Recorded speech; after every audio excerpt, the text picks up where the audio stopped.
हे महिला आरक्षण बिल नक्की काय विषय आहे आणि का रद्द झालं? तर सीन असा आहे, 16 एप्रिल 2026 ला संसदेत मांडण्यात आलं होतं, पण संपूर्ण बहुमत नसल्यामुळे ते रद्द झालं आणि सगळीकडे रान पेटवण्याचं काम सुरू झालं. रस्त्यावरती वादविवाद सुरू झाले. पण खरंच महिलांना हक्क मिळाला असता का?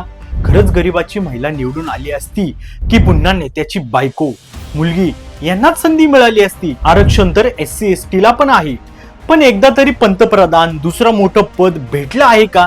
आणि 2023 ला मग कोणतं बिल पास झालं होतं? तर महिला आरक्षण विधेयक 2023 ला पास झालं होतं. पण या रिझर्वेशन बिलामागे एक मोठा ट्विस्ट आहे, तो म्हणजे डिलिमिटेशन बिल. डिलिमिटेशन बिल म्हणजे काय? तर आता जे आमदार खासदार आहेत त्यांच्या मतदार संख्येनुसार आमदार खासदारांची संख्या कमी किंवा जास्त केली जाणार. याचा फायदा बिमारू स्टेट म्हणजेच बिहार, UP, राजस्थान आणि मध्य प्रदेशला जास्त होणार, कारण या राज्यांमध्ये लोकसंख्या जास्त वेगाने वाढली आहे.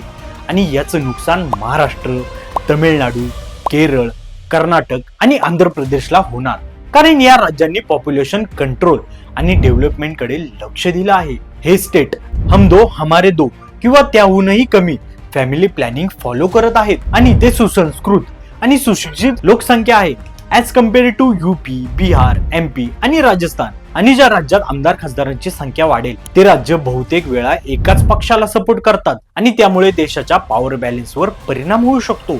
म्हणून सगळे फिमेल रिझर्वेशन बद्दल बोलत आहेत, पण त्यामागे असलेल्या डिलिमिटेशन बद्दल कोणीच बोलत नाही. सीन काय समजला ना?